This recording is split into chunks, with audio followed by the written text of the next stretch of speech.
नमस्कार दोस्तों, इस वीडियो में हम हरियाणा की करंट अफेयर को पढ़ेंगे। अगस्त 2022 की करंट अफेयर हम यहाँ पर डिस्कस करेंगे। इस वीडियो के इंपॉर्टेंट पॉइंट कुछ इस प्रकार से हैं। लुसाने डायमंड लीग जीतने वाले पहले भारतीय खिलाड़ी कौन बने हैं, ये हम पढ़ेंगे।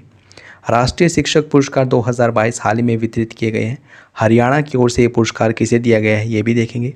मिक्स यूज़ कॉमर्शियल प्रोजेक्ट क्या है और इसे कहाँ पर स्थापित किया गया है, इसके बारे में जानेंगे। दूसरी पीढ़ी के एथेनॉल संयंत्र की स्थापना की गई है, स्वयं प्रधानमंत्री के द्वारा की गई है। कहाँ पर की गई है इसकी स्थापना, ये पढ़ेंगे।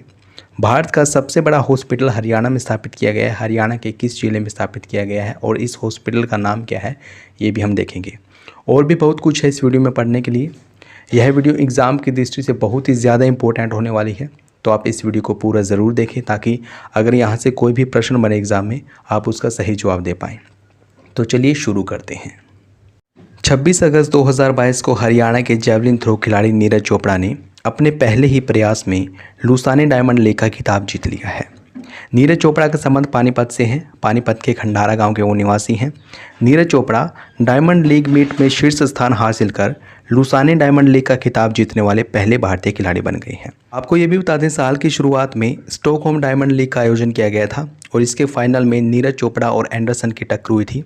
इस मैच में नीरज चोपड़ा ने 94 मीटर का थ्रो करते हुए दूसरा स्थान हासिल किया था, सिल्वर मेडल हासिल किया था और ये उनका राष्ट्रीय रिकॉर्ड भी था। गौरतलब है कि हाल ही में नीरज चोपड़ा ने वर्ल्ड एथलेटिक्स चैंपियनशिप के फाइनल में 88.13 मीटर का थ्रो करते हुए सिल्वर मेडल भी अपने नाम किया है और वो वर्ल्ड एथलेटिक्स चैंपियनशिप में कोई भी पदक जीतने वाले पहले भारतीय खिलाड़ी बनते, पहले भारतीय पुरुष खिलाड़ी बनते। लेकिन इनसे पहले अंजू बॉबी जॉर्ज ने वर्ष 2003 में वर्ल्ड एथलेटिक्स चैंपियनशिप में कांस्य पदक जीता था लॉन्ग जंप में। तो यहाँ से हमें कौन कौन से पॉइंट ध्यान रखने हैं, आइए देख लेते हैं। अपने पहले प्रयास में लुसाने डायमंड लीग का खिताब किसने जीत लिया है, नीरज चोपड़ा ने। पानीपत के रहने वाले हैं नीरज चोपड़ा और लुसाने डायमंड लीग का खिताब जीतने वाले वे पहले भारतीय खिलाड़ी बन गए हैं। स्टॉकहोम डायमंड लीग में नीरज चोपड़ा ने कौन सा मेडल जीता था, दूसरे स्थान पर आए थे और उन्होंने सिल्वर मेडल जीता था। और वर्ल्ड एथलेटिक्स चैंपियनशिप, इसमें नीरज चोपड़ा ने सिल्वर मेडल जीता है 88.13 मीटर का थ्रो करते हुए। 25 अगस्त 2022 को हरियाणा सरकार ने, ये हरियाणा सरकार नहीं बल्कि केंद्र सरकार ने किया है, तो यहाँ पर थोड़ी मिस्टेक हो गई है, आप इसको ठीक कर लेना। 25 अगस्त 2022 को केंद्र सरकार ने शिक्षा मंत्रालय ने, केंद्र सरकार के शिक्षा मंत्रालय ने राष्ट्रीय शिक्षक पुरस्कार 2022 के लिए चयनित देश के विभिन्न राज्यों के 46 शिक्षकों के नाम की अंतिम सूची जारी की है और इसमें हरियाणा की प्राध्यापिका अंजू दहिया का नाम भी शामिल है। तो याद रखें, अब की बार राष्ट्रीय शिक्षक पुरस्कार 2022 ये कितने शिक्षक या फिर शिक्षिकाओं को दिया जाएगा, 46, और इसमें हरियाणा की ओर से अंजू दहिया का नाम शामिल है। पुरस्कार के तौर पर शिक्षक शिक्षिकाओं को 50,000 रुपये की राशि दी जाएगी और साथ ही साथ एक सिल्वर मेडल भी दिया जाएगा। अंजू दहिया का संबंध सोनीपत से है। वे राष्ट्रीय शिक्षक पुरस्कार के लिए चयनित होने वाली हरियाणा की एकमात्र प्राध्यापिका है। आपको ये भी बता दें, राष्ट्रीय शिक्षक दिवस जो कि 5 सितंबर को मनाया जाता है, डॉक्टर सर्वपल्ली राधाकृष्णन की जयंती को हम राष्ट्रीय शिक्षक दिवस के रूप में सेलिब्रेट करते हैं। राष्ट्रीय शिक्षक दिवस के अवसर पर शिक्षा मंत्रालय का स्कूली और साक्षरता विभाग प्रतिवर्ष 5 सितंबर को एक राष्ट्रीय समारोह का आयोजन करता है जिसमें देश के सर्वश्रेष्ठ शिक्षकों को राष्ट्रीय पुरस्कार प्रदान किया जाता है। तो हमें यहाँ से यही बात याद रखनी है कि जो राष्ट्रीय शिक्षक दिवस है, राष्ट्रीय शिक्षक दिवस के अवसर पर राष्ट्रीय शिक्षक पुरस्कार दिए जा रहे हैं। कुल 46 व्यक्तियों को ये पुरस्कार दिया जाएगा और हरियाणा की ओर से अंजू दहिया को ये पुरस्कार मिलेगा। अंजू दहिया का संबंध सोनीपत से है। 24 अगस्त 2022 को प्रधानमंत्री नरेंद्र मोदी ने फरीदाबाद में देश के सबसे बड़े अस्पताल अमृता हॉस्पिटल का उद्घाटन कर जनता को समर्पित किया है। याद रखें, भारत का सबसे बड़ा हॉस्पिटल कहाँ पर बनने जा रहा है, फरीदाबाद में, और इस हॉस्पिटल का नाम है अमृता हॉस्पिटल। 24 अगस्त 2022 को प्रधानमंत्री ने इसका उद्घाटन किया है। आपको ये भी बता दें, माँ अमृता आनंदमयी यानी कि अम्मा द्वारा निर्मित यह हॉस्पिटल अत्याधुनिक सुविधाओं से लैस होगा, यानी कि जो मॉडर्न फैसिलिटी है वो सारी की सारी यहाँ पर दी जाएंगी। अस्पताल में 534 ICU बेड होंगे और 2600 अन्य बेड भी होंगे, यानी कि मॉडर्न फैसिलिटी से लैस है ये अस्पताल। तो बहुत ही इम्पोर्टेंट है, आगामी परीक्षाओं में पूछा जाएगा। जो देश का सबसे बड़ा हॉस्पिटल है वो कहाँ पर स्थापित किया जा रहा है, फरीदाबाद में। 29 अगस्त 2022 को संयुक्त राष्ट्र विश्व खाद्य कार्यक्रम एवं हरियाणा के विधि विदेश सहयोग विभाग के बीच एक समझौता ज्ञापन पर हस्ताक्षर हुए हैं। इस समझौता ज्ञापन का मुख्य उद्देश्य क्या है, यानी कि समझौता क्यों किया गया है? खाद्य और पोषण सुरक्षा के लक्ष्यों को हासिल करने के लिए ये किया गया है। आप ये भी जानते रहिए, यह समझौता विश्व खाद्य कार्यक्रम और हरियाणा सरकार के बीच पहले से पायलट के तौर पर चल रहे स्वचालित अनाज वितरण मशीन एवं अन्नपूर्ति कार्यक्रम पर आधारित है। यानी कि जो विश्व खाद्य कार्यक्रम और हरियाणा सरकार है, इन दोनों के बीच स्वचालित अनाज वितरण मशीन एवं अन्नपूर्ति कार्यक्रम संचालित किया जा रहा है और इसी कार्यक्रम को आगे बढ़ाते हुए इन दोनों ने इस पर हस्ताक्षर किए, ये समझौता किया है ताकि खाद्य और पोषण सुरक्षा के लक्ष्यों को प्राप्त किया जा सके। प्रश्न कैसे बनेगा? प्रश्न ऐसे बन सकता है कि हरियाणा सरकार ने हाल ही में खाद्य और पोषण सुरक्षा के लक्ष्यों को प्राप्त करने के लिए किस संस्था के साथ समझौता किया है? संयुक्त राष्ट्र विश्व खाद्य कार्यक्रम के साथ। ठीक है, आगे बढ़ते हैं। अगस्त 2022 को हरियाणा सरकार ने स्टेट टीचर अवार्ड 2021 की घोषणा की है। देखिए, एक तो सेंटर के लेवल पर दिया जाता है जिसके बारे में हम पढ़ चुके हैं, राष्ट्रीय शिक्षक पुरस्कार जो कि 46 व्यक्तियों को दिया जाएगा और हरियाणा की ओर से अंजू दहिया को चुना गया है जिनका संबंध फरीदाबाद से है। इनके बारे में तो हमने पढ़ लिया है। एक हरियाणा सरकार भी देती है स्टेट टीचर अवार्ड 2021, ठीक है ना। अध्यापन दिवस के अवसर पर यह दिया जाता है कि 5 सितंबर को अध्यापन दिवस के अवसर पर आयोजित समारोह में राज्य सरकार द्वारा कुल 47 अध्यापकों को यह अवार्ड दिया जाएगा। देखिए, राष्ट्रीय शिक्षक पुरस्कार 2022 ये तो दिया गया 40 अध्यापक या फिर प्राध्यापिकाओं को, ठीक है ना।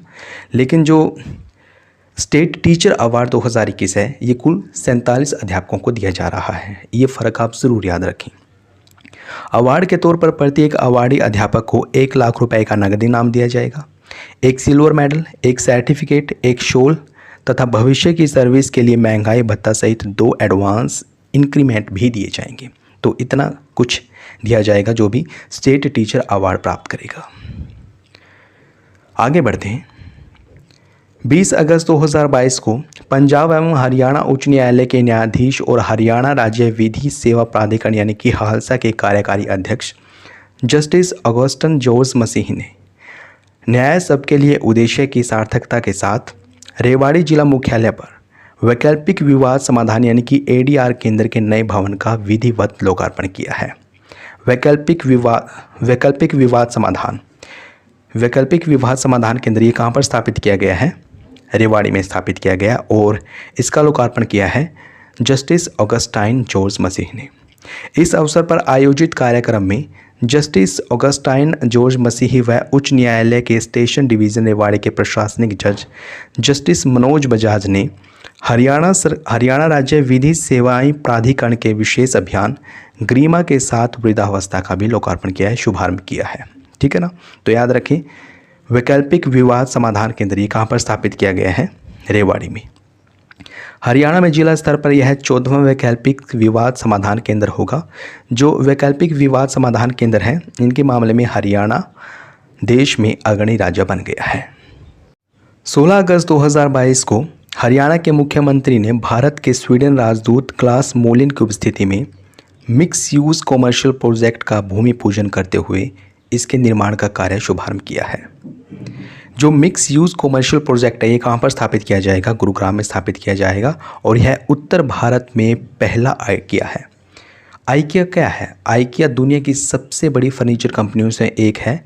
इसकी स्थापना शुरू में की गई थी स्वीडन में वर्ष 1943 में। ये एक फर्नीचर रिटेलर कंपनी है, यानी कि फर्नीचर को बेचने का काम करती है। तो उत्तर भारत का पहला आइकिया जिसको मिक्स यूज़ कॉमर्शियल प्रोजेक्ट के नाम से जाना गया है, ये कहाँ पर स्थापित किया जा रहा है? गुरुग्राम में स्थापित किया जा रहा है। मोस्ट इंपॉर्टेंट पॉइंट है, आप इसे ज़रूर याद रखें। 14 अगस्त 2022 को हरियाणा सरकार ने पटौदी नगर पालिका एवं हैली मंडी नगर पालिका और आसपास के 10 गाँव को मिलाकर नगर परिषद पटौदी मंडी बनाने की घोषणा की है। एक नया नगर परिषद बनाया जाएगा पटौदी मंडी, ठीक है ना। पटौदी नगर पालिका और हैली मंडी नगर पालिका सहित आसपास के जो 10 गांव हैं उनको मिलाकर ये नगर परिषद बनाया जाएगा। 12 अगस्त 2022 को हरियाणा पुलिस के प्रवक्ता ने जानकारी देते हुए बताया है कि हरियाणा पुलिस के कुल 4 कर्मियों को वर्ष 2022 में अपराध से जुड़े मामलों की जांच में उच्च पेशेवर मानकों को बनाए रखते हुए जांच में उत्कृष्टता के लिए केंद्रीय गृह मंत्री पद हेतु चुना गया है। हरियाणा के कुल 4 पुलिसकर्मियों को केंद्रीय गृह मंत्री पदक दिया जाएगा। किस क्षेत्र में? जांच में उत्कृष्टता के क्षेत्र में। गौरतलब है कि केंद्रीय गृह मंत्री पदक 2022 के लिए 151 पुलिसकर्मियों को चुना गया है, जिनमें 28 महिला पुलिसकर्मी भी शामिल हैं। लेकिन हमें याद रखना है कि जो केंद्रीय गृह मंत्री पदक है जांच में उत्कृष्टता के लिए, ये कितने पुलिस कर्मियों को दिया जा रहा है हरियाणा में? 4 पुलिसकर्मियों को। 10 अगस्त 2022 को विश्व जैव ईंधन दिवस के अवसर पर प्रधानमंत्री ने वीडियो कॉन्फ्रेंस के माध्यम से हरियाणा के पानीपत में दूसरी पीढ़ी यानी कि सेकंड जनरेशन के एथेनॉल संयंत्र को राष्ट्र को समर्पित किया। मोस्ट इंपोर्टेंट पॉइंट है, सेकंड जनरेशन का एथेनॉल संयंत्र ये कहाँ पर स्थापित किया गया है? पानीपत में। खुद प्रधानमंत्री ने इसका उद्घाटन किया है विश्व जैव ईंधन दिवस के अवसर पर, जो कि 10 अगस्त को मनाया जाता है। इसका निर्माण किसके द्वारा किया गया है? इंडियन ऑयल कॉरपोरेशन लिमिटेड के द्वारा इसे बनाया गया है और इसको बनाने में 900 करोड़ रुपए की लागत आई है।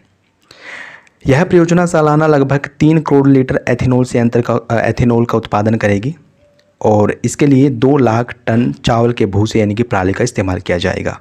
और इस प्रकार से भारत सरकार द्वारा जो कचरे से कंचन अर्थात वेस्ट टू वेल्थ कार्यक्रम शुरू किया जा रहा है, उसके लिए एक नए अध्याय की शुरुआत होगी।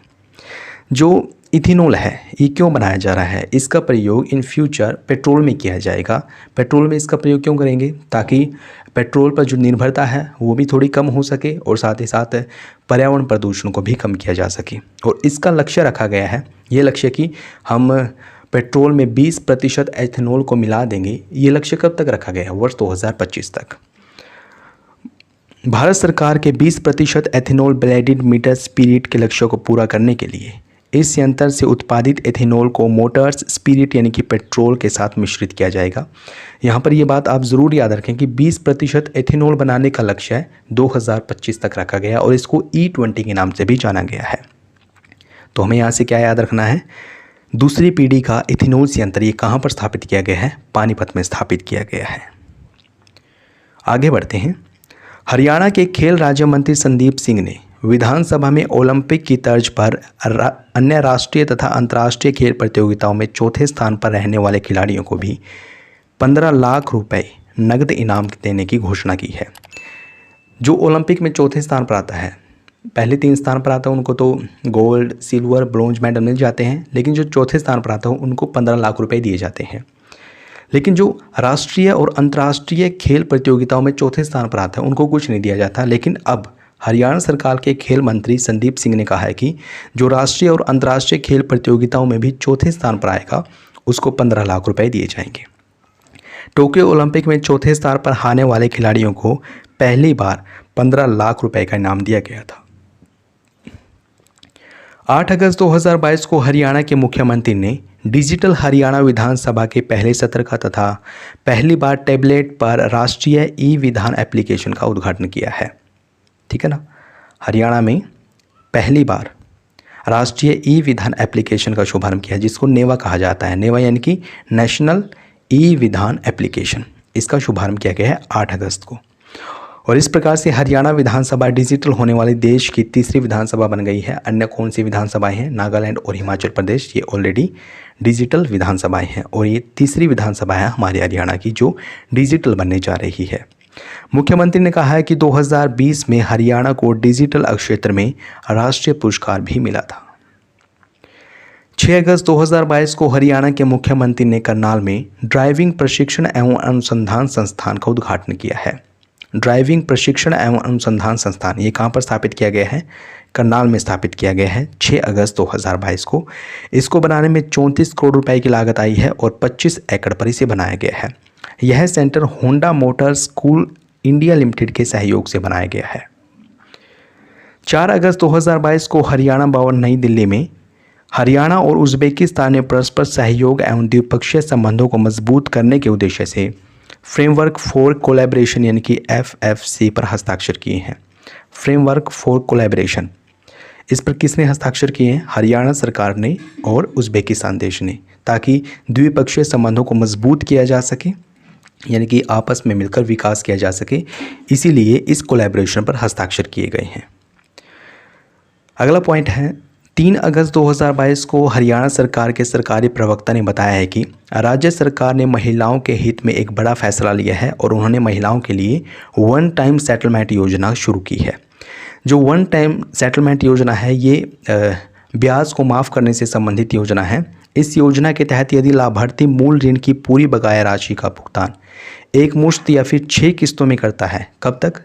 1 दिसंबर 2022 तक, तो जितनी भी ब्याज राशि बनती है वो सारी की सारी वापस लौटा जाएगी। कहने का मतलब ये है कि मान लेते हैं कि एक महिला ने 2 लाख रुपए का ऋण लिया है, ठीक है ना। अगर वो 1 दिसंबर 2022 तक 2 लाख रुपए का ऋण जो लिया था उसको वापस कर देती है तो उस पर जो ब्याज लगने वाला था वो अब नहीं देना पड़ेगा, ठीक है ना। बहुत ही अच्छी योजना है, एग्ज़ाम में पूछी जा सकती है। वन टाइम सेटलमेंट योजना का संबंध महिलाओं से है और इसमें ब्याज को माफ़ किया जाएगा। तो दोस्तों ये है इस वीडियो का एंड। अगस्त 2022 की करंट अफेयर हमने इसमें डिस्कस की है। आशा करता हूँ आपको यहाँ से कुछ सीखने को मिला होगा। अगर आपको ये वीडियो अच्छी लगी है तो प्लीज़ इसको अभी लाइक करें, शेयर करें। अगर आपने चैनल को सब्सक्राइब नहीं किया है प्लीज़ अभी सब्सक्राइब करें। वीडियो देखने के लिए आपका बहुत बहुत धन्यवाद।